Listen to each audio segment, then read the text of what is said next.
Welcome back again. It's Tony Robbins. I'm very excited about this session because one of the biggest challenges for people is everybody wants a better quality of life. Everybody wants life to be greater, but almost all of us get stuck at times where something stops us, something prevents us from doing something that we really are capable of doing. Whether it's turning around our body or shifting a relationship or turning around our finances or maybe just being happy and fulfilled at a different level, we get stuck with a belief of how we're not supposed to be, what we're not supposed to do, what people won't accept, what we're not capable of. Or maybe we get stuck in an emotional pattern of just being pissed off or frustrated or worried or sad or overwhelmed. Sometimes we get stuck, not so much in anything, but some habits of doing things a certain way. And what a breakthrough simply is that moment in time where there's an opening. And the opening can come from a conversation. It can come from meeting somebody that inspires you. It can come from an insight. It can come from watching a movie and being moved emotionally at just that right moment.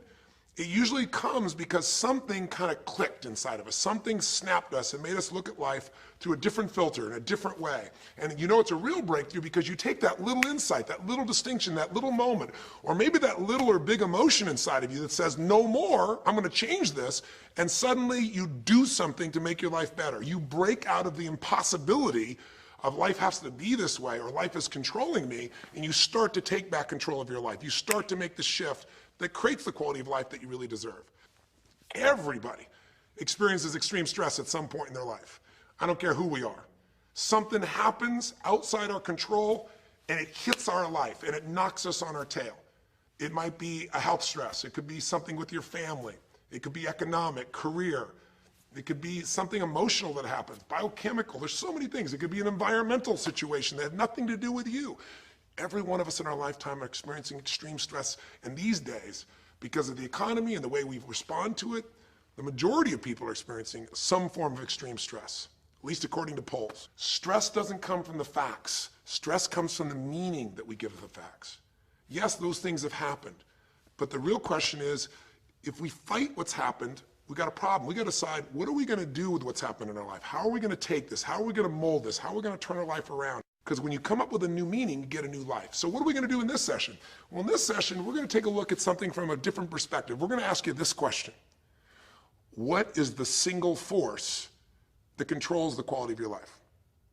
If there was one gift our Creator has given us, or the universe, whatever you believe, what is it? What is the one power that you have right now in this moment that can change everything? You have it, I have it, we all have it. It's this one singular individual power that can change anything in our life, regardless of what's happened to us. And I know you know the answer. The answer is the power of choice. The one thing we have in this world is we can't control the events, but we can choose what to focus on, we can choose what things mean, and we can choose what to do. Those three choices, those three decisions really control our life. It's not so much the conditions of our life that control our destiny as much as the decisions of our life.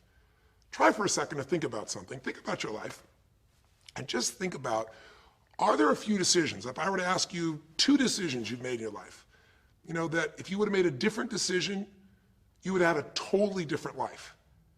I mean, it may be, a life may have been better or may have been worse, I don't know, but you would have a different life. I'm not asking you to buy into the fact that you should have known the answers. I just want you to see the power of a decision. How is your life better today because of a decision you made years ago, not just negative ones? Think about it. Sometimes a little decision changes your whole life. Like you decide one day to go to a certain school, and you go to that school or to go eat someplace, and you bump into the person that becomes the love of your life. Or you meet someone, and you decide as a result of that you're going to become a photographer or a software engineer or a business person or a doctor, a dentist, whatever. They impacted you, but you made the decision, that's what I really want. That's what my life's going to be about. And that decision has affected so much of your life. What you do, how you live your life, how you spend your time, what you earn or don't earn, who you attract into your life, beliefs you have, all come from some of these little decisions.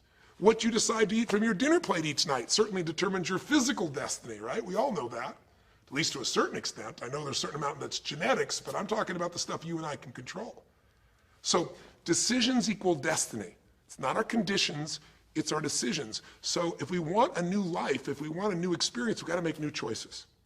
If you don't like the way your career is or your business is, change it. If you don't like your body, change it. You don't like your relationship, change you first, because if you change it, you'll bring you to the next one. Maybe it's time to change it too, but change yourself first.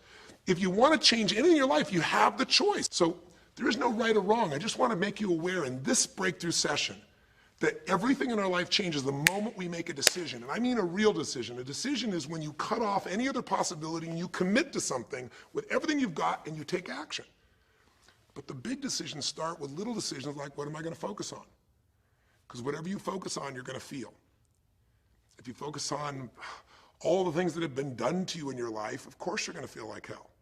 If you focus on all the amazing coincidences that have happened, things that maybe they were guided, maybe not, but things happen, and because of that, you met this person that's your best friend, your husband, your wife, or because of that, you have this ability, or because you were there that day, God, you missed an accident. I don't know what it is, but whatever you focus on, you're going to feel.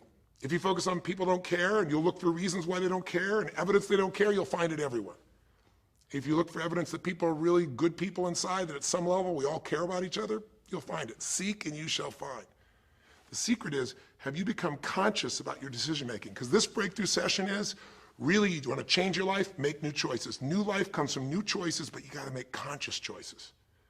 The people in this particular television special, Melissa and her husband, they really found themselves in a place where they were both making decisions, Melissa and Rick, that were unconscious. When you make decisions about what to focus on and what things mean and what to do, and you're unconscious, you get pretty terrible results usually. Now, we've all done this. I do it still. We all do. But if you want to change your results, you got to become more conscious in your decision making. So think about it. What you focus on, you will feel, whether it's true or not. You focus on how people don't care, you're going to feel they don't care. Second decision you make is, what do things mean? So you focus on something someone does, and you come up with a meaning, and the meaning is, no one loves me. The meaning is they're trying to take advantage of me. Depending on what meaning you come up with, and you get to choose the meaning of anything. For some people, they say, this situation happened with the economy, and what that means is, I'm going broke. Somebody else said, the situation happened with the economy, guess what? That means I'm going to work harder, I'm going to be more creative, it changed everything. Everybody else is going to quit, so we're going to dominate the marketplace. For people to do it. Is this the end right now, or is it the beginning? See, whether it's the end or beginning is your choice. You get to decide, because once you make up a meaning, it's true. If you think that this is the end of a relationship, are you going to treat people the same way as if you think it's the beginning of a relationship? No way. In fact, I tell people, if you want to have a great relationship, think about this. Treat people like you did in the beginning of the relationship, and there won't be an end. In the beginning of the relationship, when somebody says to you, would you take out the trash? What do you say? Of course, take out the trash. You're happy to do anything, right? But after about 6 months or 6 years, you go take them out the trash. You go, what do you mean? What, I look like your janitor? Take out your own trash. The meaning we give things is very different, and so we feel different, and our life is different. In the beginning, you'll do anything for someone. Now you make up a new meaning. Why should I have to do that for them? Little choices, like what to believe about yourself, what to believe about other people, whether this is the end or the beginning, start to affect your whole life. And the third decision we make, we decide what to focus on, most of us unconsciously. We decide what things mean, and the third thing we decide is, what are we going to do? We decide to quit because it's overwhelming. We decide to get strong and focus. We decide we're going to turn it around. We decide to wait and see. Ultimately, your destiny is determined by what you do. So, for example, what do you do if somebody comes to you one day and says, you have a tumor? Again, I've had that experience. I use that as a reference point because I've had a lot of intense experiences in my life, but that was one of the more intense ones for sure. I've had many, but that was very intense. You know, first, what do you focus on? Do you focus on it's over? Do you focus on why me? Do you give it a meaning that says, I'm going to die? What do? Do you just go through traditional therapeutic approach? Do you put yourself in the hands of someone else?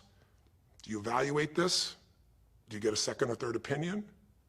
Your destiny is determined by your decisions. Now, if you're a guy like Lance Armstrong, you focus immediately on, I got to find a solution. The meaning you come up with is, this is the ultimate battle. And what you decide to do is you're going to exhaust every possibility. Now, that doesn't guarantee you're going to succeed, but it's interesting. When you have that kind of a mindset, it shifts you.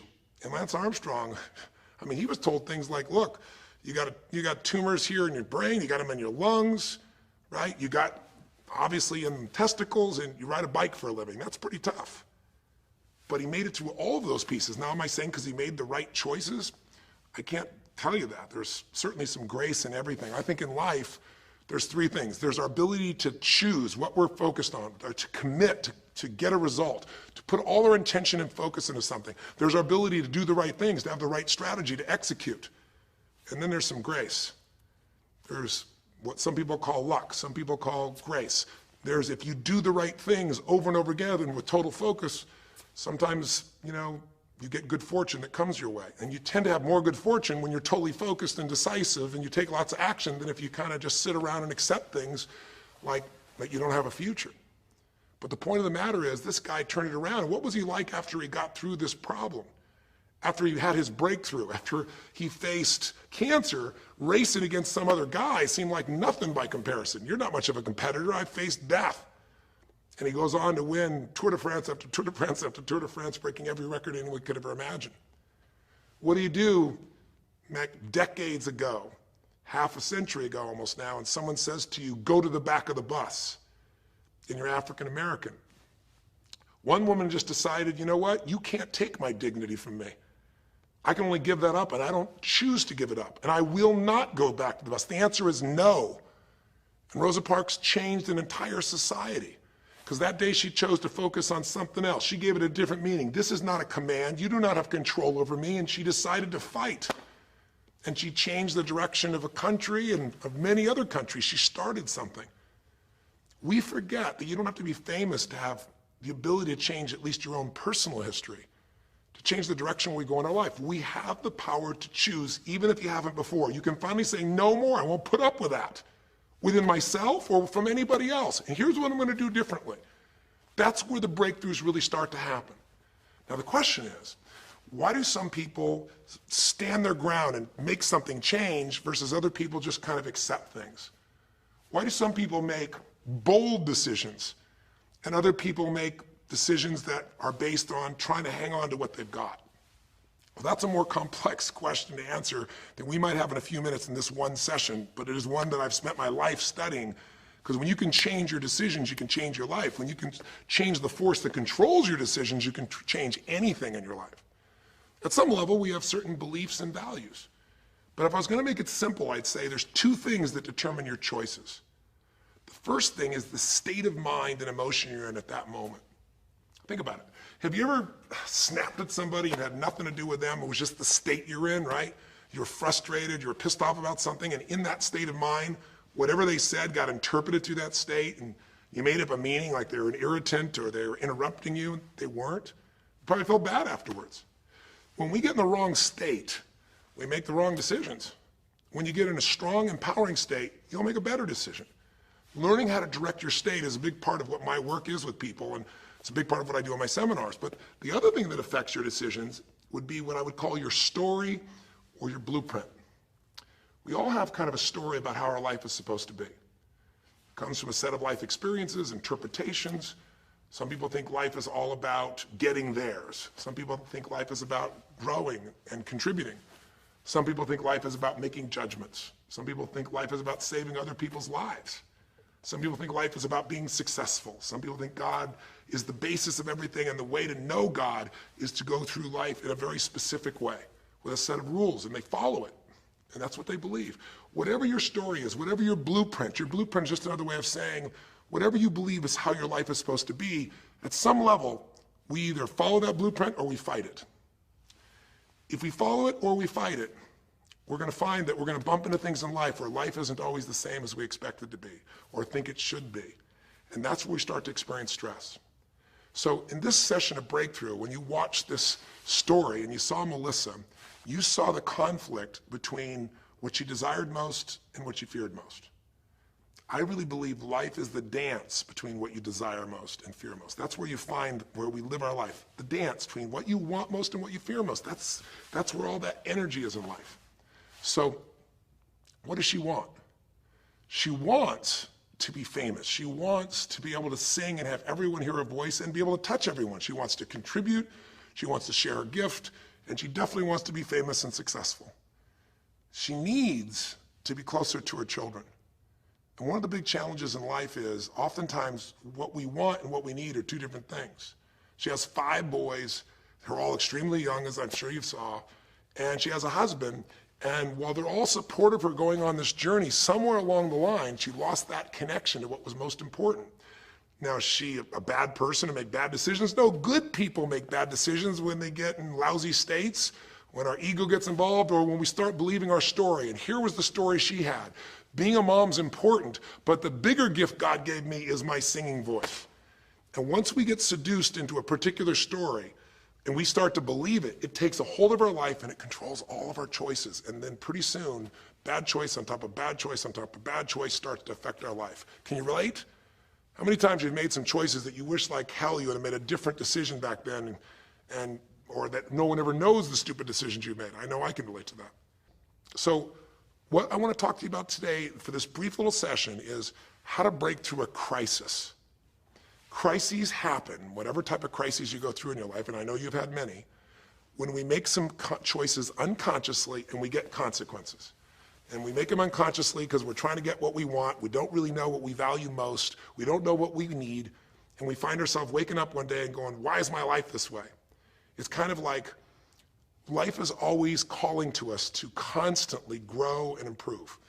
You know, if you're going to look at what's going to make life work, it's really simple. What makes people happy is progress.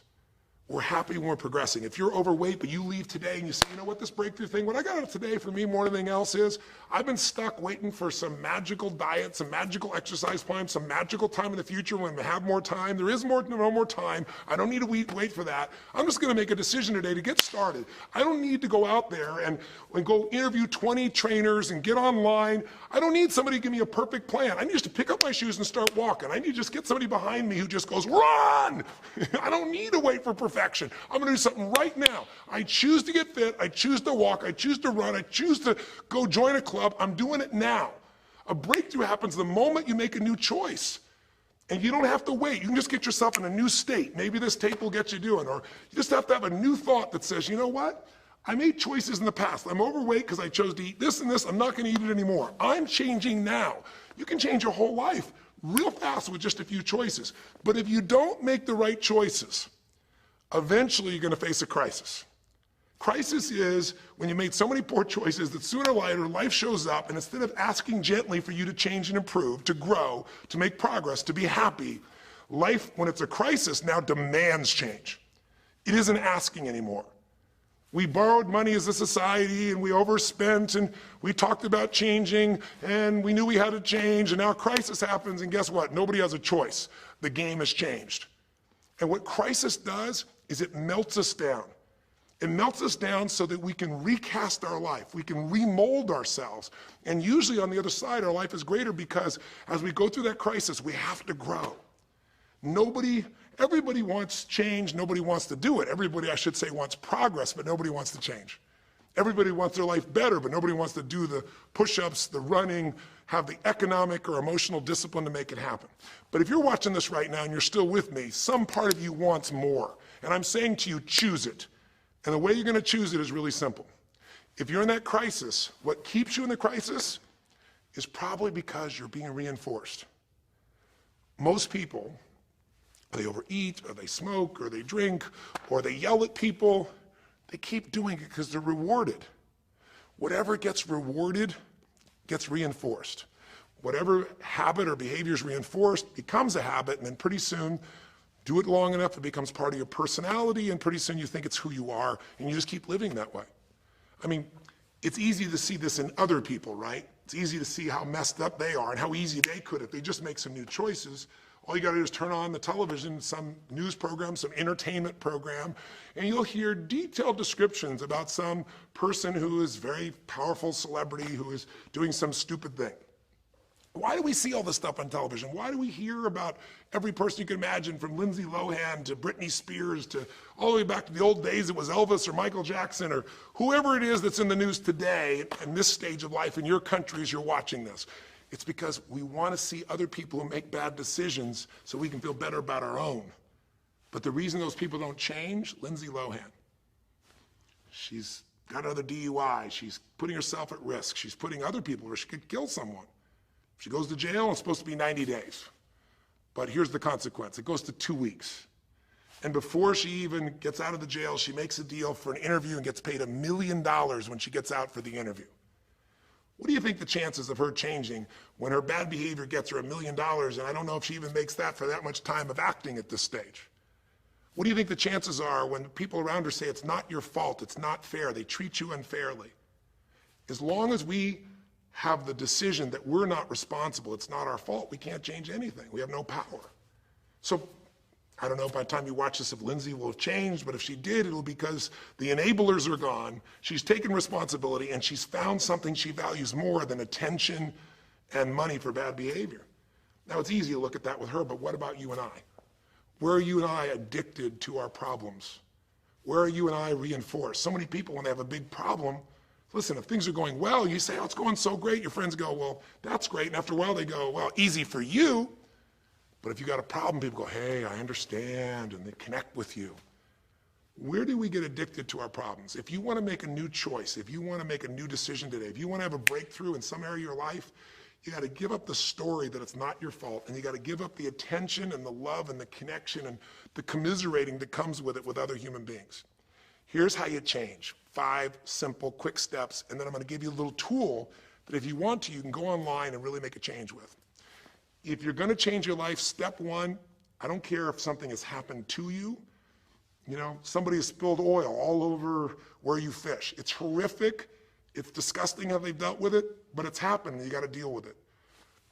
Something's happened. Someone in your family's been injured. You've lost your job. I don't care what the problem is. If you're in a crisis, step number 1, see it as it is, but don't see it worse than it is. Now, what do I mean by that? I don't mean be Mr. or Miss Positive Thinking. By now, if you spend any time with me, you know I'm not about that. I'm not here to tell you, go to that garden and chant, there's no weeds, there's no weeds, there's no weeds. Doing affirmations is not going to change your life. You got to go see where the weeds are and pull them out. My point is simple. You got to see what the problem is, but you can't make it so horrific that you just give up. Today, this is the first generation in almost 100 years of Americans who now believe, the majority of Americans now believe, that the quality of life for themselves and their kids in the future is going to be worse than the past. They have, in other words, nothing to look forward to. 63% of the US as of today. Wow. When you start thinking there is no future, you go into what we call learned helplessness, a place where you just kind of give up. And if you get to that place of giving up, then you have no power over your life. That's when people get depressed. That's when people do crazy, stupid things. That's when people want to turn to drugs or alcohol or sometimes suicide or just total frustration and anger, and their life starts to do the opposite of a breakthrough. It becomes completely stuck and in pain or in ongoing suffering. If you and I are going to break out of that, we got to see it as it is. We're not here to be positive thinking people. You got to see what's really going on. But if you're overweight, you can't say to yourself, well, I'm big boned. That's not why you're overweight. You're overweight because you don't work out, you eat certain things, you eat Cheetos all day long, watching TV. I don't know what it is you do, but I know it's not just because you're big boned. You don't want to make it so it's outside your control or you can't change it. So see it as it is, but don't see it worse than it is so that you have no reason to try. Does that make sense? That's the first step. Step 2, get to the real truth and deal with it. Don't just see it as it is and not worse than it is. Don't just like balance it, but now get to the truth. I mean, listen, if the truth is you've been trying to get a job for 2 years and you truly have worked every day in a particular industry, and the number of jobs in that industry have shrunk down, and you really aren't getting that job, then you might have to look at the truth. The truth is you might have to retool. You might have to say, gosh, you know, the industry I'm in is gone. I mean, gross, simplistic example, but for years, vinyl records were around for 85 years.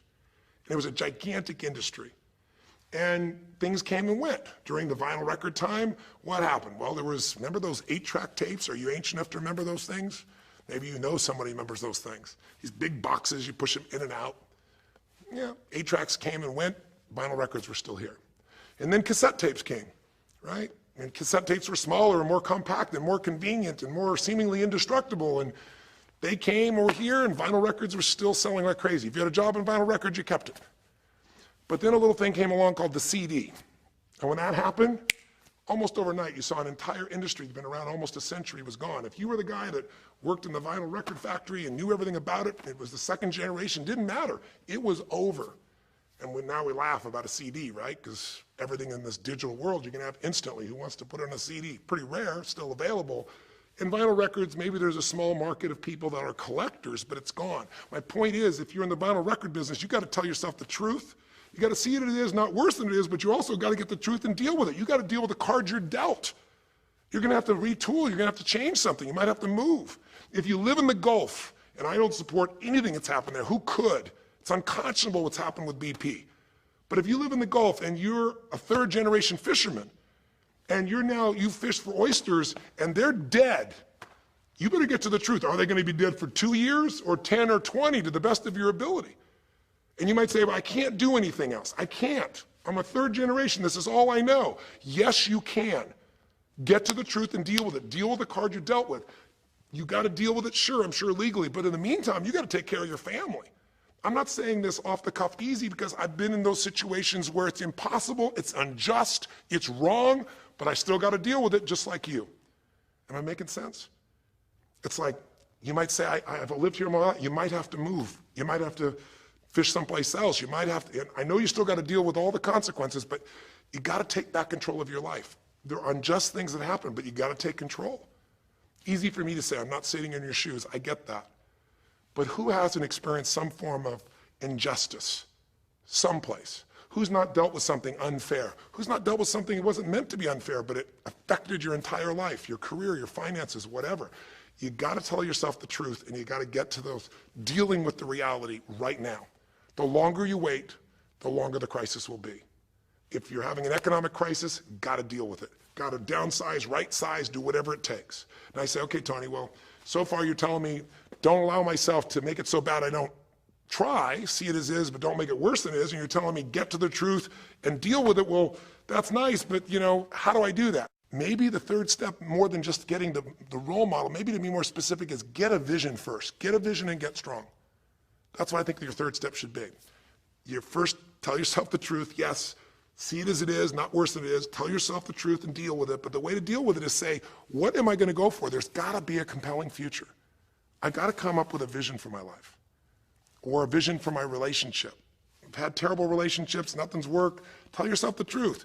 I've made poor choices, or I've told myself stories and gave myself excuses, or I've not had the courage, whatever it is, get to the truth, and then get yourself a vision for what you do want. Because you have to have something you're gonna move towards. Does that make sense? Without a vision, people perish. It says in a very good book called The Good Book. And I know there are many good books, but that's a good one to take a look at. We need something to go for. We can deal with any problem today as long as there's something that we can look for in the future that we can strive for. It'll give us the emotional and psychological fuel, the juice, to keep moving forward. So you gotta come up with a vision, and a way to do that, we'll call that step 4. Get a role model. You might get the vision from a role model, you might get the vision just from coming up with a new idea. But in order to figure out how to go from where you are to where you want to be, to close the gap from where you are to where you want to be, it's best to learn by other people's experience whenever you can. So get a role model, get their strategy, and go to work. Get into action. So I'll give you an example. Years ago, when I was first starting to try to figure out how to build myself financially, I grew up at a time when, just as I was starting to do well, this big recession happened. And I remember I was like 29, 30 years old, I think, and maybe 31, and I was doing okay, and then all of a sudden there were all these business challenges because we went through this severe recession back in those days. And I remember at the time everybody was downsizing and freaking out, and I thought, you know what? I don't want to just settle for this. I want to find a way to do well. Who's done well in really tough times? And so I started doing my homework. And in those days, you didn't go out and use the internet the way you do today. You couldn't access all that information. We actually went to libraries and did research in traditional ways. I'm ancient enough to remember those days. And I started hearing about this man named Sir John Templeton. Very famous man. He's a man who became a multi-billionaire as an investor. He started with nothing. But what was interesting is when I started to find out about his story, because here's a guy that when he's a young man, he's called Sir John Templeton now. He was actually an American originally. And he wasn't Sir. He came from a very poor family. And he just decided that in his life, He wanted to not only do well financially, he wanted to do so well he could help other people at any level that he wanted. And today, by the way, he's passed, but before he did, he created the Templeton Fund, and he also created a fund that now delivers money, gives money each year at the Templeton Prize to people that do good spiritual works, and it's larger than the Nobel Prize, and it continues to go on. But the guy started with nothing, and here's how he did it. Listen to me now. The reason I look for him as a role model is because he made all his money in the worst of times. He made all his money when people were going through the equivalent of the deepest recession or depression possible. His whole belief was, and this is different than almost anybody else you see around you, was pessimism was the secret to success. That what he wanted to do was make money when people were most pessimistic. Because when people are optimistic, they want you to pay for their house a huge sum of money. But as they start getting more and more pessimistic, where pretty soon they think they can never, the house is the worst thing to have, they'll virtually give you the house. They'll virtually give you the business. And so he made all his money starting in World War II. When the war broke out, when Hitler invaded over in Europe, he took all the money he had and borrowed a total money of $10,000, a total amount. He bought with $10,000 every stock on the New York Stock Exchange that was $1 or less that he thought might be useful, including some companies that looked like they're going to be bankrupt. But he did it when people were the most pessimistic. Because if you recall, it looked like Hitler was going to take over. It didn't look like we were all going to be the winners. It looked like Hitler was going to dominate. And when people were that scared, they would give up anything they had just to get a little bit back. And so he bought all the stock that eventually made him a multi-billionaire. He became a billionaire because after things changed, after the war, just 5 years later, and the economy started to surge, everything changed for him. Where do you think he invested next after World War II?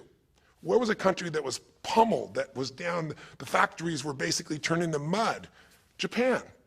You could buy things for pennies in Japan that would have cost you hundreds of thousands of dollars before, and he did.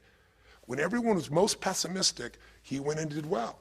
And then he sold when the 80s surged and when everybody thought Japan was the greatest country on earth and had the biggest businesses, he sold and made his maximum profit when people were overly optimistic. He did the same thing down in South America when inflation went crazy. This man spent his entire life basically having a strategy of how to succeed when everybody else was scared. I tell you that because he's a role model. What he did, how he did it, it's all in writing, it's crystal clear. You could do the same. But you won't be able to do it when you're telling yourself the sky is falling and it's over. When you see it worse than it is, you'll just give up. You won't do it if you don't tell yourself the truth is, you know what, this system isn't working. I got to do something. I got to change my finances. I got to change my job. I got to reach. If you don't tell yourself the truth and deal with the truth, the real truth, nothing's going to happen. You won't ever even think about a guy like John Templeton if you don't have a vision that says, I don't care how the environment is, I'm going to find a way to do well. And you won't do well unless you get a strategy based on a role model who's really done it. My whole thing is this: if anybody has something you want, they aren't lucky. They did something. If you model them, if you take similar steps, you can produce a similar result. Make sense? And then finally, the fifth step, look, if you're in a situation where you see it as is, but not worse than it is, if you've told yourself the truth and you dealt the cards you're dealt with and just decided you're going to change it and you're willing to do what's necessary, if you put yourself in a place where you got a new vision and you've gotten yourself strong, if you got a role model and you got some strategy and you got yourself into action, step 5 is give much more than you expect to receive. Simple as that sounds, if you find a way to meet people's needs in business, in an intimate relationship, meeting your kids' needs, anybody's needs, the whole game changes. What happened here when all of a sudden, Melissa finds herself coming home and all of a sudden she finds out that while she's gone, her kids now don't want to talk to her, her boys, her husband has had an affair. Well, none of that could change if she would have just said, you know what?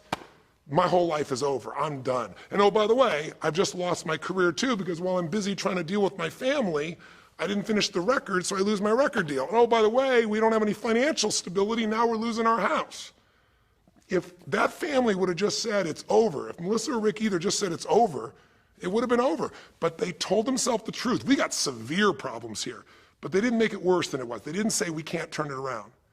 And then they got to the truth of the infidelity, the truth of her addiction to going after fame instead of being a mom, the truth that neither one of them had been really competent at parents and had not given the energy to the kids that they deserved.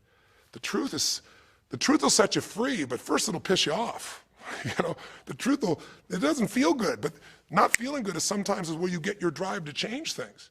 They started looking around and said, we don't have the skill to even manage our house, much less our finances. We got to do something different. We got to focus on our kids. We got to focus on turning things around. We got to turn our relationship around. But that wouldn't have worked unless they got a vision of starting to see, it could happen. And that's what I helped them with. I helped them get to the truth. I helped them to stop over-exaggerating. I got them to a place where they got to see that this relationship could be back alive and passionate, and that these kids deserve both their parents, and that she really could be a great mom, and that maybe in the end she could even still have her singing career and enjoy it too, that she didn't have to give it all up. And I'm really proud of her. She did it because she found a role model. She got a vision, but she got a full role model. And the man that she works with today is a man that's sold, I think now 5 million or 10 million records. And most people outside the country business don't know his name. He's her mentor now. He's made music with, Willie Nelson, with just about anybody you can imagine in the business. And he's done it for all these years, but he's never left the central part of Texas because that's where his family is. And Melissa's had offers to go to Sony Red. She walked away because they said, you're gonna have to do these things without your family. She found out what was most important, and she made the decisions that met her needs to be a great mom. When you fight life and go, I should be a singer and not a mom, and you got 5 kids, you got a problem. When you fight life and say, the economy should be different, you're gonna be stressed. Deal with what is, without exaggeration, with total honesty, dealing with the cards, coming up with a vision, finding yourself a role model that shows you a strategy, work your tail off, give, keep changing your approach, and you can get where you wanna go. Make sense? Now that might sound like a lot. So to get you started, here's what I'd like you to do for this session. Start out, if you want, by taking a big crisis or problem you have and going through these steps, saying, okay, what's really true? And let me exaggerate, let me stop the exaggeration. Let me not make it worse than it is. Just let's define what's true. Let's stop the story, just here's what it is. We got this much financial challenge. We got this physical challenge, whatever it is. And then you go to step 2. All right, let's find out the truth. Let's get the details. Let's get the details and figure out what we're gonna do. And then here's where we're gonna go. This is where we're gonna eventually get to. It might take us longer to get where we wanna go, but we're gonna get here. Who's done it that we can model, that we can follow the steps in, who can coach us?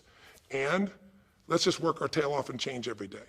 But to give you a quick jump, sometimes when you're in the middle of crisis or crises, multiple crises, lots of things going on simultaneously, it feels a bit overwhelming. So, and you might not know a role model. You might say, Tony, I don't know who. Well, not hard on the internet these days to find role models, or come to an event. I can promise you we can show you plenty of role models. This is what I do for a living. But what you can do right away is you can model yourself. Think about it. Almost everyone alive has been through more than one tough time, crisis or multi-crises, where you're having a problem financially and you're having a problem with your family and you're having a health problem all simultaneously. Those are the intense ones, right? But if you're standing still today, most of us have found a way to get through it. And if you don't, you know someone who went through a tough time, a grandmother, an aunt, an uncle, somebody. The greatest way to make that change happen, when you break out of break through, you break out of a problem, you break out of a crisis, is model yourself. So we have 5 questions when you click on this link. And you can do it by video, so you can see yourself, and you can share it with other people, or you can type in the answer. I'll tell you in advance what they are, and then when I'm done here, I want you to do it right away if you would. The first question is, what's been one of the toughest times in your life? What's been one of the toughest times in your life that you did get through? Maybe it was a financial situation. Maybe it was a career situation. Again, maybe it was an intimate relationship where you were crushed. You thought you could never make it through all the pain you went through there. Maybe it was a physical challenge, a health challenge. Maybe it was a lack of confidence or ability. I don't know what it was, but what was a just incredibly tough time that you did make it through? And you're just gonna jot it down. Or you can do it in the video and just tell us, because you're not only gonna get this answer, but we're gonna create a community of people who will be role models, people that have been through hell and back, saying, here's where I was, here's what I got through, here's what shifted my life, here's what you can do. And we're creating this community as our gift to you, so that this isn't just a discussion that's one way. I want to do is start a conversation with you where we can help each other. So that first question is, what's a crisis? What's a challenge? What's a tough situation you eventually made through, but it really was difficult for you? Second question, when you go back and you think about that situation, what pulled you through? What pulled you through that situation? What did you learn? What distinction? Or did you get a strategy? Or was it a belief? Or did you meet someone who helped you? Or was it just somehow you clicked into your faith and you kicked yourself into gear? What pulled you through those tough times? Was it a person? Was it a place? Was it an idea? Was it a distinction? Was it a belief? What was it? Share it with us. Type it down or tell us from your heart what it really was. Third question is just real quick. It's just for contrast. And the third question is, what was your life like before the crisis? Like right before all hell broke loose? Usually you'll say, oh, my life was so great. But when you go back and look at it, was it so great? Was it wonderful? Just out of curiosity, right before all hell broke loose, third question is, what was your life like right before it? And then the fourth question, what'd you do? What did you do to go from where you were to where you are today? What did you do to get over that situation? What did you do to get through that situation? What did you do to turn it around? What action did you take? Who did you go learn from? What skill did you go get? What did you physically do? Kind of give us the description of what you did, because we all want to know, because you can provide us a pathway. You may have been through a crisis that someone else is going through right now, and they could learn from you. They could learn the shortcut. And finally, the fifth question, maybe the most important one besides what pulled you through, and the fifth one is, how is your life actually better today because you went through this crisis? Whatever the crisis was. How are you stronger? Or are you more compassionate because you felt that suffering? You don't want anybody else to feel it.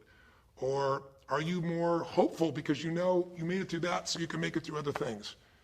Or are you in a situation where you've got a skill today that you didn't have and wouldn't have had if it wasn't for that situation that made you have to grow? Or are you just happier today because you have a contrast of what life could be like, and so now you appreciate the simple moments? How are you better mentally, emotionally, physically, financially, or spiritually today because you went through the crisis? Even though you wouldn't want to go through it again, you don't want anybody else to go through it, how did it actually serve you in the end? I think if you answer these 5 questions, you don't need to remember them. I said them to kind of trigger you thinking. All you do is type in the answer, or you take the instructions and click on the video and go, okay, toughest time in my life?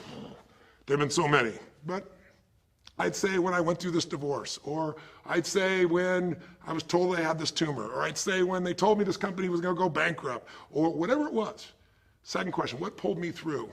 God, I don't know. I guess a combination of things. One was this belief that somehow everything in life happens for a reason and a purpose. And even though I hate this, something must be calling me to grow. Or I'll tell you what it was. It was a friend that sat me down and said, man, you're going through hell. But when you're in the middle of hell, when you're pushing through hell, just keep pushing. Just keep going through it, man. I've been there.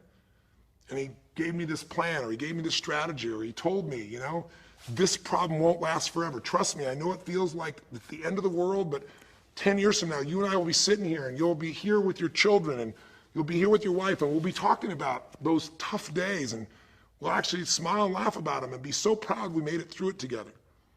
Or you might say, what got me through it was prayer, or my faith in God, or what got me through it was just massive action. You know, what pulled you through? Just tell us. We all want to hear, we all need to know.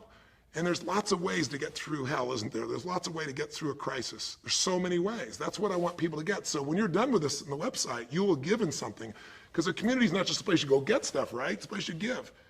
And the more, you know, authentic you can be and honest from your heart, the more other people will see and be touched. You know, what was it like before? Oh my God, I was on top of the mountain.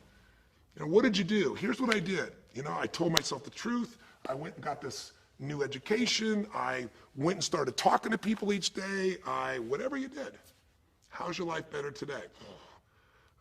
There's a phrase, you know, be humble or be humbled. You know, I have a different level of humility because I know, you know, that as good as I may think I may be, that situation reminded me that life is not just about me, it's about we. Or, gosh, because of that, I love my wife so much because we made it through that situation together. Or because of that, man, I'm so much stronger financially. I'm on top of things. I don't let anybody spend. Whatever it is, tell us how your life's better. Okay?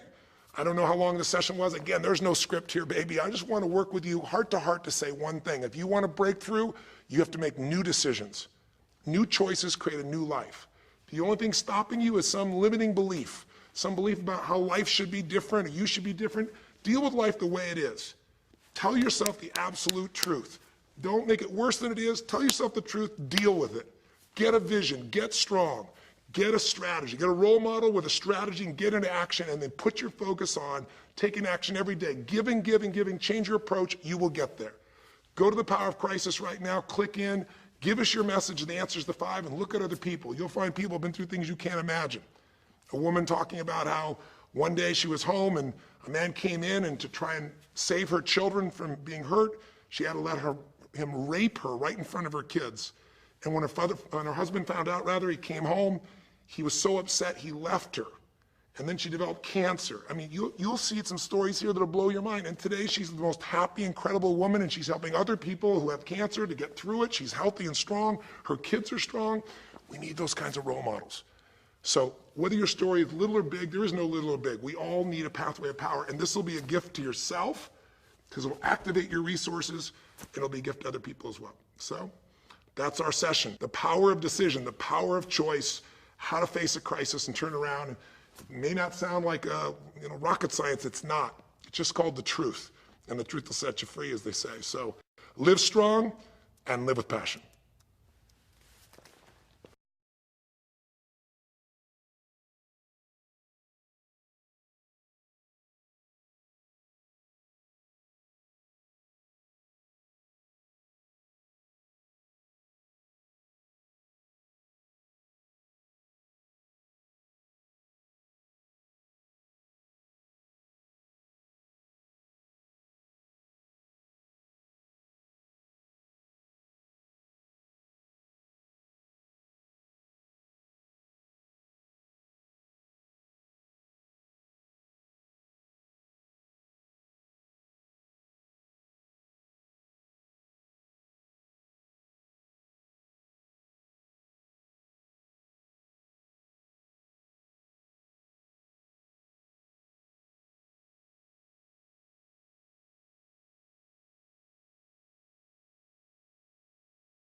Today, the job of building this nation geographically is completed.